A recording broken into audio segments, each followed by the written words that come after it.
Hey, what's up guys, and welcome back to the channel. Thrawn has officially returned to the main galaxy after 10 years of exile. His first stop is Dathomir, and what he's doing there is now anyone's guess, likely establishing it as the Imperial hub world and gather the strength of his forces under the spells and guidance of the Night Sisters and their future sight magic. The New Republic was in too much of disarray to even respond to Moff Gideon, and they're still not fully convinced that Thrawn is even alive. He has the upper hand, and the element of surprise despite the fact that Ezra is now back in known space. We've been shown how slow and ineffective the New Republic bureaucracy is, especially responding to issues that arise concerning the Empire, and with barely any proper military besides the border defense squad that Hera is a part of. This war with Thrawn is going to be heavily one-sided. Except for one problem. Luke Skywalker, the hero of the Galactic Civil War, is now currently one of the only obstructions between Thrawn and absolute control of the galaxy, and Thrawn will come to learn that Luke is one hell of an obstruction. So, what does Thrawn actually know about Luke? What did he think of him in Legends continuity? And what will be his plan to get around him? It's time to open up another holocron and find out. Here's a piece of information that is widely known but frequently forgotten. Luke Skywalker terrifies Imperials. Moff Gideon was once so confident with his army of Dark Troopers, quickly had his attitude adjusted when he saw the X-Wing dock in his ship. As Luke came down the hall ripping and tearing through the Dark Troopers like they were nothing, Gideon was looking at his future, being confronted with the Grim Reaper of the Empire. His terror was so much that he abandoned all of his plans and attempted suicide at the mere thought of Skywalker's presence coming towards him. Del Meeko of Inferno Squadron was pretty afraid of the spider creatures that he was trapped by, but became even more terrified when he saw Luke. Yet when Luke helped him, he opened up about the anti-Jedi propaganda he was fed while growing up on Coruscant, which made him terrified at the thought of a Jedi. And with Luke's reputation, it made all the more sense why Imperials were utterly mortified by him. The Jedi were spread by Palpatine to be cold-blooded killers, and a cult that possessed supernatural powers that they would use to manipulate the minds of others, and kill them in the worst ways possible. Jedi hadn't been seen for 2 decades until some rebel managed to do the impossible: destroy the Empire's greatest weapon. Luke would continue to gain a reputation as a fierce rebel, one more dangerous than even Saw Gerrera. Then came the time for the Battle of Cloud City, and while rumors spread about the rebel Luke that he survived an encounter with Darth Vader, the Emperor's undefeated enforcer who had all the reputation behind him. In the canon comics that took place after the events on Bespin, Luke continues to make himself a thorn in the flesh for the Empire, and even came out publicly as a Jedi Knight. And on top of all of this, to public perception at least, Luke went into the second Death Star, killed Vader and the Emperor, and then left, blowing it up for a second time on his way out. The Imperials who knew Luke by reputation alone, he was seen as a monster. He was the Grim Reaper that Moff Gideon feared him to be. In fact, all Jedi were. In the now Legends Fate of the Jedi series, when Jaina Solo was talking with Imperial Admiral Jagged Fell, he revealed that the Jedi had, in his words, become boogeymen to the Imperials, and we can apply that same knowledge to canon.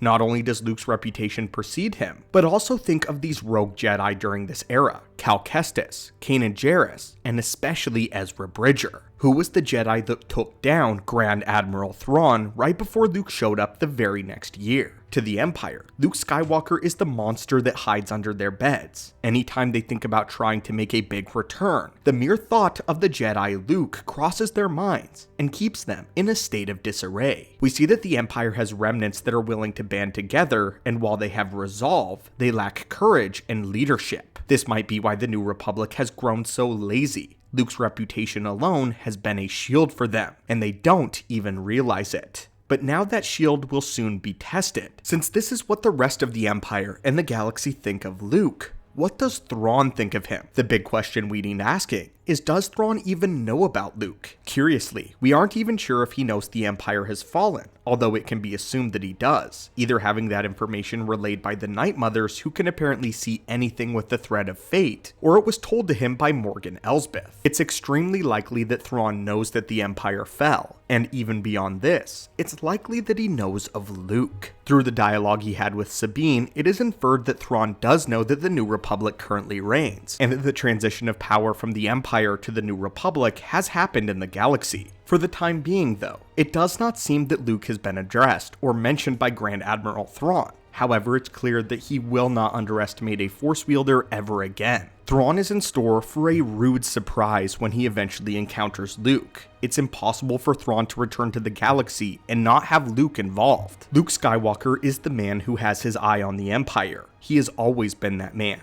especially since he's the war hero against those forces. It doesn't matter that the Empire was officially defeated and disbanded at the Battle of Jakku. Luke was clearly aware of Moff Gideon and came to the rescue of Mando's crew. Though there's no confirmation on this either, it would be interesting to speculate that Luke has been on Gideon's case for some time and only just now finally caught up to him.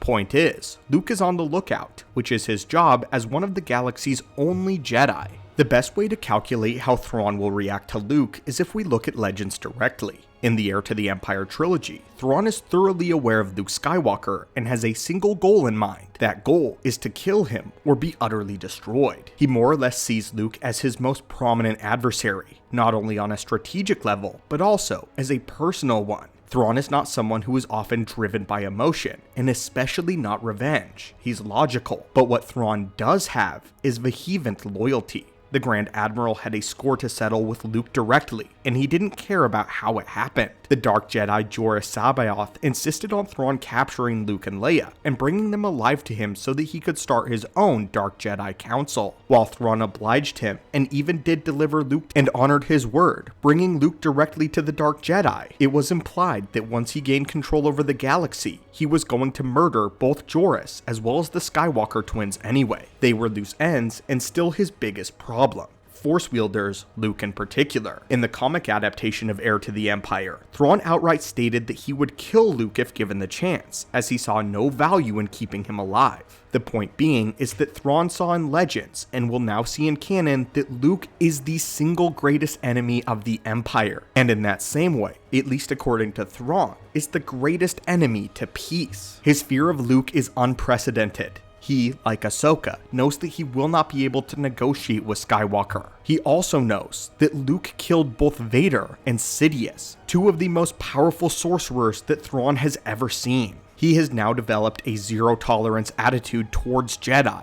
this likely having to do with Luke and now of course Ahsoka Tano. While Thrawn has respect for them and may see them as useful to some regard, he realizes just how phenomenally dangerous and unpredictable they can be. A Jedi creates far too many variables in open combat because of how strangely their powers operate. They are exceptionally difficult to kill, and even if you can pin them down, they seem to always find a way out. Thrawn is thoroughly aware of this after dealing with Ezra, which is why we saw him doing everything he could to keep the Jedi at a distance, making sure to never get in with even a mile of their presence until the very last minute. But here's the kicker. Thrawn had immediately changed his tunes towards Ahsoka when he realized who her master was. How do you think he will react when he learns that his greatest adversary, the man who brought the Empire to its knees while he was gone, is the son of Anakin Skywalker? In Legends continuity, Thrawn absolutely hated everything that Luke stood for. Luke represented anarchy. He brought anarchy to an established empire, to order. Thrawn, above everything else, serves order and peace, structure